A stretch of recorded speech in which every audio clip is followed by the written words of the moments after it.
Hi everybody, this is Lee at Fresh Astrology, and you're about to view your second quarter forecast for the year 2019. That means that I will be reviewing April, May, and June for each sign. Before we start though, if you do want to find me online for a reading or for a life coaching session, you can go to www.freshastrology.com. If you are interested in starting your own business and want support around that, you can find my other business, tribetripsandretreats.com, at www.tribetripsandretreats.com to find out more and join us there. All right, onward, here we go. Hi Capricorn, this is Lee at Fresh Astrology, and we are looking at the second quarter of the year 2019, so that means we are looking at April, May, and June. So, if you haven't listened to me before or watched me before, I have a different approach to astrology, or somewhat different. I really look at astrology from the point of view of how can astrology empower us? How can we step into our own power and not feel at the mercy of astrology if we're looking at astrology? So I talk about things in that way. I don't talk about what will happen to you as much as I will talk about, or at least I'll add a lot to the conversation around what you can do and how you might feel and how you might choose to act. So I really talk a lot about the choices we can make ourselves and the actions we can take ourselves. And so if you want to hear more about that, stay tuned. And if not, that's fine. This is a different way of looking at it. So let's get started. And looking at Capricorn here. One thing I'm focusing on in this forecast for all the signs is looking at where Mars is during this particular quarter, and where Mars will represent many things, but in terms of you, it will represent where your energy wants to go. And it's better to work with the astrology, kind of flow with the river and not try to, paddle upstream. So if Mars is in, for example, for you in your 6th house of health, you want to go with that energy. You want to use Mars there. It's the house of health. It's an area of your daily work, pouring energy into your work, pouring energy into your health, taking care of your health, maybe feeling more energized to do things like exercise, work on your eating program, your sleeping regimen, anything to do with health that you can be proactive about. You have the energy for that in April and May to take care of these things. You also have a lot of energy for work and possibly a lot of need to get a lot of work done. You may feel some pressure as well. Then Mars, kind of midway through the cycle of this quarter, kind of mid-May onward, Mars will be impacting your partnership zone. This can show different things. It can show, I like to remind people that as much as we want the 7th house often to, most people want the 7th house to be about happy, kind of romantic, happily ever after marriage scenarios. And the 7th house can represent that, but it can represent angry exes, or maybe not angry, just exes in general, of any temperament. They could show up here. But it can show exes, it can show ex-friends, it can show your friends, your close friend relationships who, some friends are more like partners in the sense that you show up for each other in certain ways, and there's kind of like this agreement. You're a friend in this particular way, and we show up for each other in this particular way. That's sometimes friendships show up here. It can show work relationships too, where you have kind of this agreement of some kind, either with a colleague or with a client. You partner with people here in the world of work as well. So it can show a lot of different things, and it can show not just relationships growing and coming together and all the positive growth and movement of a relationship. It can show the dissolution of a relationship. So when we think about the seventh house, the main thing to think about is that it's a very broad category with a lot of different things that can happen here. So to keep that in mind when you hear me talk about it, that even if I start to talk about a married couple, even if you're not married, you can listen to kind of the themes behind it. But when Mars hits this area, you personally, no matter what your relationship situation is, you'll have a lot of energy going toward the people in your life you feel in partnership with. It could include a new person who's arrived on the scene, because sometimes Mars absolutely can show a new person. It can, more than some of the slower moving planets, show an actual person showing up in your life. So yes, it could be that this person arrives in your life who is like a partner, a love partner, and it could show something about their temperament. It could show something about the nature of the partnership, that it's very quickly evolving, very passionate. There's a lot of energy here in the partnership if it the timing dovetails with an actual person or partnership starting at this time. But if you're single, it could show you devoting a lot of attention to building this part of your life. You know, you make it an actual project that you're willing to put time into. So you put your elbow grease behind it, whatever that means. You know, you go to more parties, you let people know you're looking, you know, get online and do the online thing, but you make effort. You put effort and energy in that area if that's something you really are passionate about and want to build, you know, your relationship life up. And then the nice thing is, if you do, Mars will keep moving, and you could use the cycle to bring in a relationship that can get deeper and more intimate. But it could just be a time when you try to pour energy into all your partnerships, your friendships, and you're more focused on working with others, making sure others are okay, being there for others. You may find that this is a time of you being there for other people. And there are times in our life when we go through cycles where we're just, you know, people have been there for us and then we're there for other people. So you may find, whether you're married or single or dating, whatever the case, you're just there for other people more. You're showing up for others and with your own energy, and you're devoted to that for about a month and a half or 2 months. And then trying to think what else we want to say about that.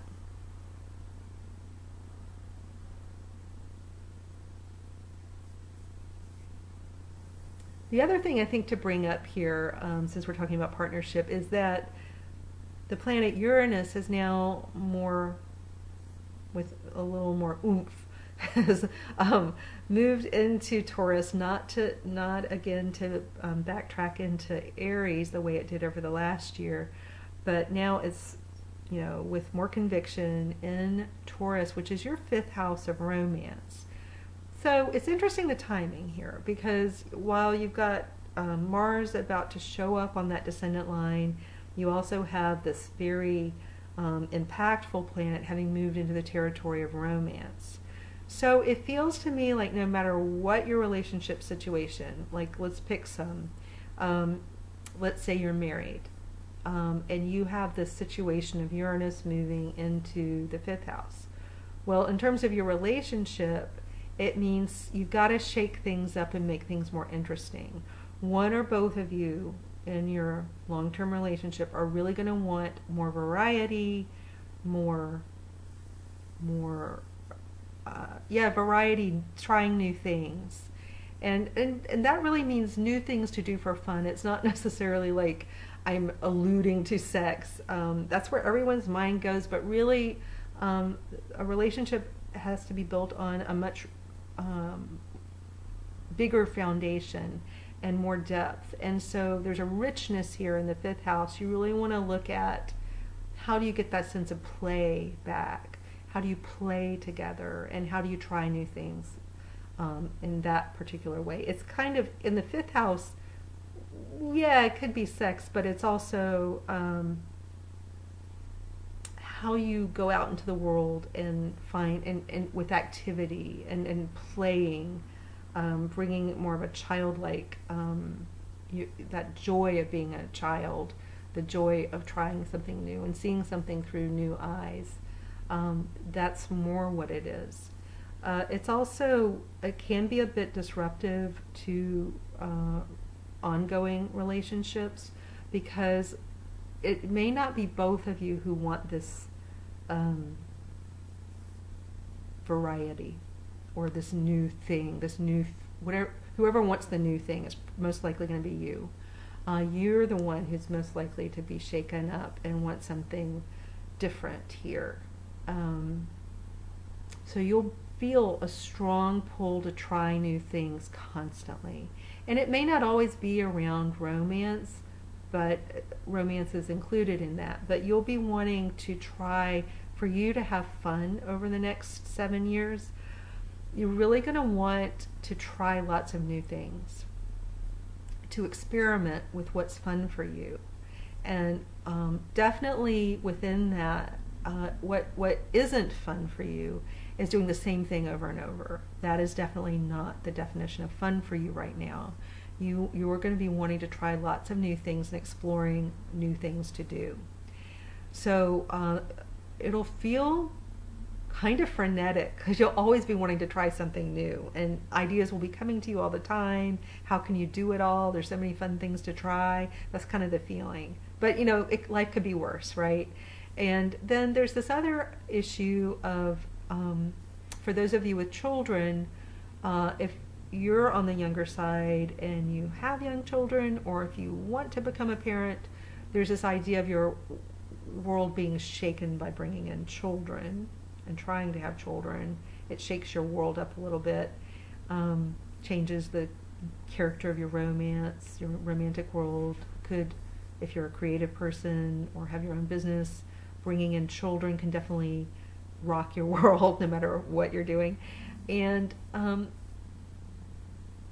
there's also this idea of shaking up your, like, if you are creative, let's say you're, I don't know, a painter, you may suddenly want to branch out and do, you know, work with clay or something, you know, metal, or music, and you may want to branch out and try a lot of different things creatively.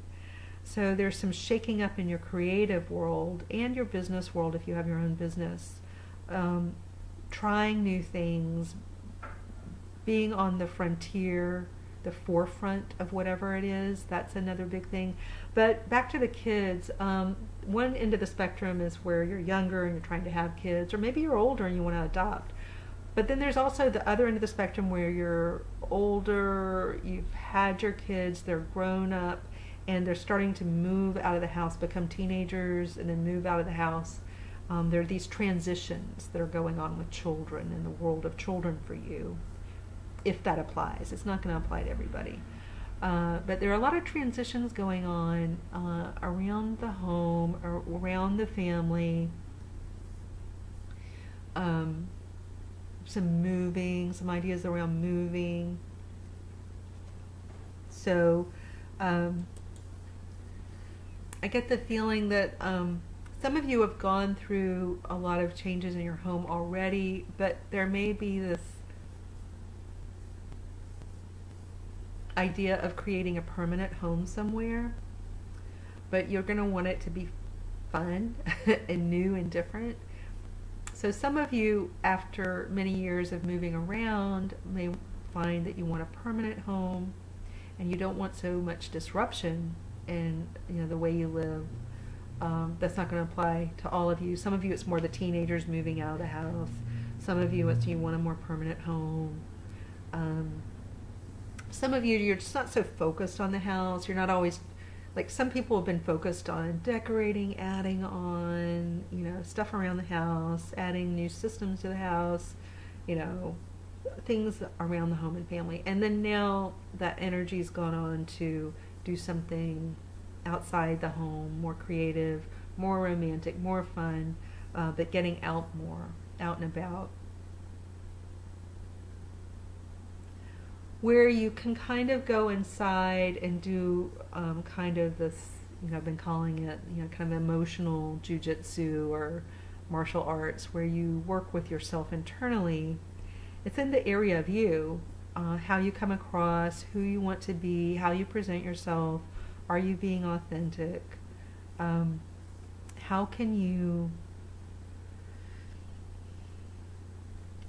Something like this. Sometimes when I'm quiet, I'm trying to figure out how to say it in the best way. So, without being misunderstood. So I'm trying to think how to say this. There's something that you do. Some of you may be kind of perfectionist, and you may have something to do with your job, may mean that you have a certain image, or image is important. And, you know, it's true that certainly if you're moving through a world of institutions or corporations, image is very important. It's the way that those worlds work, both whether it's a higher education arena or corporate arena, or, you know, even if you do something like real estate or somehow market yourself, image is very important. It is. Almost no matter what you do, image is important. But then, what does image mean? Like, some people think of image as this shiny, glossy thing that you paint on and you don't want to see any cracks. And then behind that image, you hide and protect your private life and who you really are.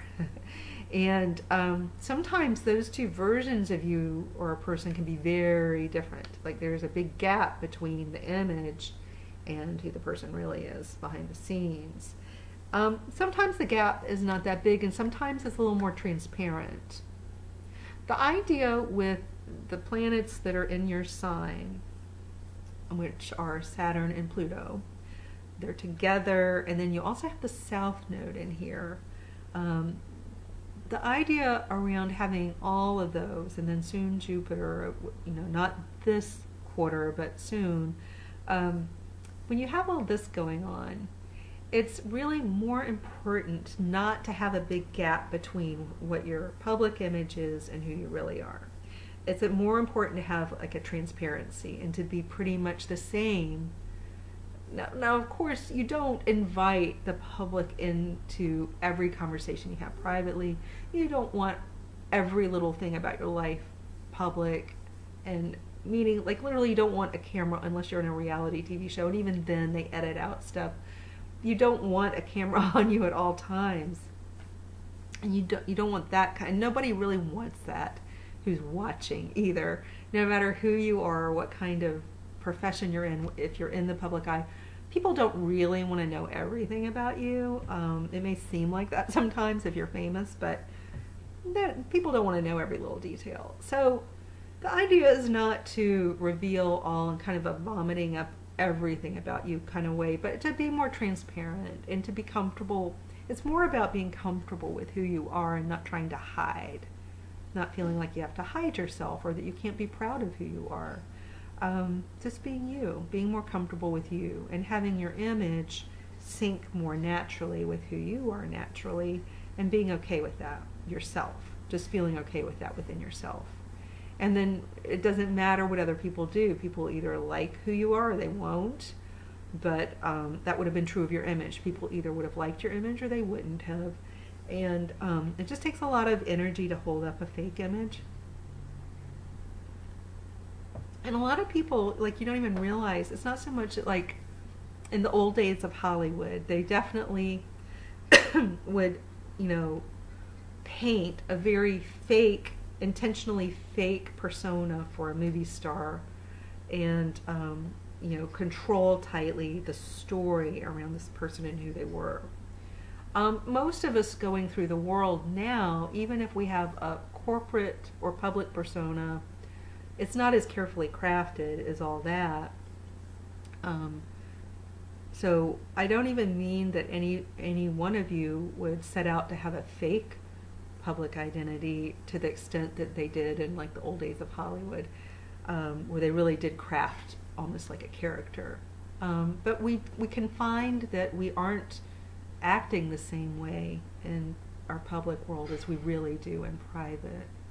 And then people can have a lot of fears around, well, if people knew who I really was, then, you know, something bad might happen. You know, if people really knew who you were. And so the idea for you guys is the internal work is to get really comfortable with who you really are and to practice being more and more authentic without this idea that you don't need a veneer of perfection. You don't need to be perfect at all. In fact, people love you more and are more drawn to you when you're imperfect than, you know, certainly people are drawn to, for a while, in kind of a surfacey way, people are drawn to this idea of perfection, but people are far more connected to, powerfully connected to, people who are very authentic in who they are. That's far more powerful a connection and bond. People who love you for who you are won't be such a fickle audience of people, you know, no matter what that audience is comprised of, whether it's just your friends and family, but or you're famous and in the public eye. People who really identify with the real you and connect with who you really are are a firmer foundation of friends and people than people who are in love or are drawn to this idea of perfection. It's a very fickle group of friends and lovers and public, you know, if they're attracted to something that doesn't even exist. So I say all that because there's just a lot resting on you to somehow get there on your own and even kind of demonstrate for others what it's like to be authentic and vulnerable and real. There's something about you and whatever it is you're doing, whoever you're interacting with, where you can actually demonstrate, if you choose to, how to be more authentic, how to be real, how to connect in a different way that's not glossy, shiny. And it's not fake, not aspiring to be anything other than who you are. All right. Oh, and let's recap. We have to recap since I go on and talk more beyond the initial thing that I said. Your energy, remember, in this quarter is really going into your work. You're going to feel very energized to move through your schedule. You're going to feel energized to take care of your health, maybe exercise more, anything to do with health. You're going to have more energy to give to it. And so it typically feels good to have all this energy in this area. And then mid-May onward, you're going to have more energy invested in your friends and partners, colleagues. You're going to be feeling like giving of yourself. That doesn't mean you have to sacrifice anything or hurt yourself, but I think because you had so much energy from having Mars in the 6th house, you feel energized to give and to be there for others, and you may find you do need to be there for others. Maybe they need you. And for some subset of you, there may be a new relationship starting during this time frame, so that could be fun too. And then, let's see, recapping elsewhere, you're definitely entering a time when you want to have fun, you want to try new things, you're going to be more adventurous. Being the same all the time is the enemy, and you're going to get bored quickly with doing the same old thing. So there's just this idea of shaking things up, wanting to have more fun, being more adventurous for sure. So a lot of Capricorns who aren't necessarily known for their adventurous spirits are going to be more adventurous. All right, take care, guys.